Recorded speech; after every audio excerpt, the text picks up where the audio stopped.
Ross. Okay. All right, fellas. You're saying a long time since I faced a group of headhunters.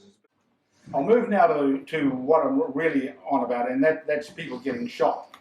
But again, just who am I to stand here and say, well, what's Meurant up there?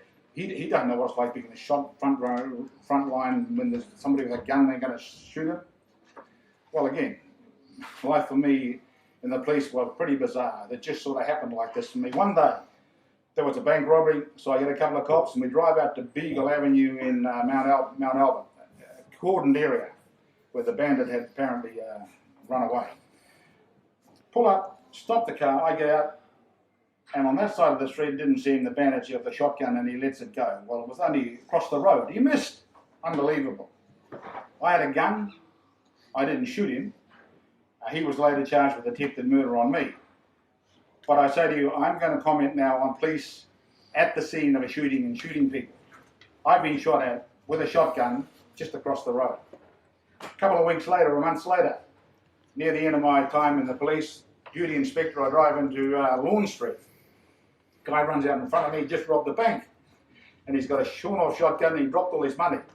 So he stopped to pick it up. Prudent. I stopped the car. I got out, I had a snub-nosed 38. And I thought, you know, this is good for about 10 metres. He's about 15 metres away and he's got a shotgun which is good for about 20 metres. What's going through my mind? The rules. I can shoot somebody if I fear death and can't otherwise prevent it, or I fear death of somebody else and I can't otherwise prevent it.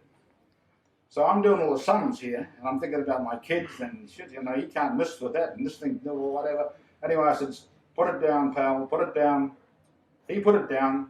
He went to jail. I went home to my kids. You might think about what happened in Canada just recently. Somebody drives into a crowd, wipes out, kills about 12 people, takes out about another 20. But you see that cop on the video? One cop, one gun, and he puts it up to the bandit who's got a gun, and he didn't shoot him. He said, put it down, pal. He put it down. So what I'm saying before I now get on to examining what the police in the country are doing, I've been there and I've done it. The Canadian guy did it the other day. You don't have to shoot people just because you've got a gun. Let's look at that Puhoi thing a couple of days ago.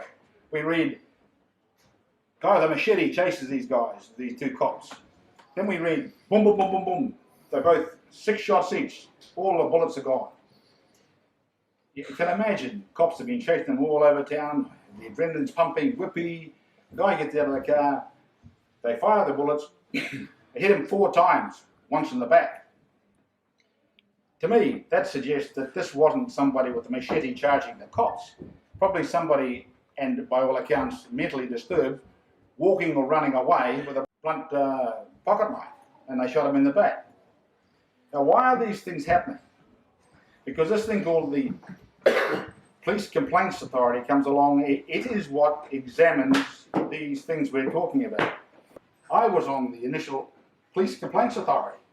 It was formed to ensure that the evidence that the police, all the evidence that the police had, was put before the courts, because the police went through a bad period of just putting some stuff, not the whole lot of stuff.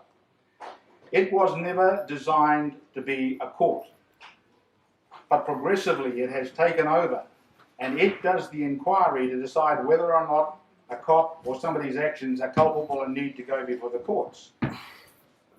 So, we probably will never know really what did happen up there in Puhoi, because this is a closed boys' club where the Police Complaints Authority are going to make the decision as to whether or not those cops are culpable for shooting that guy.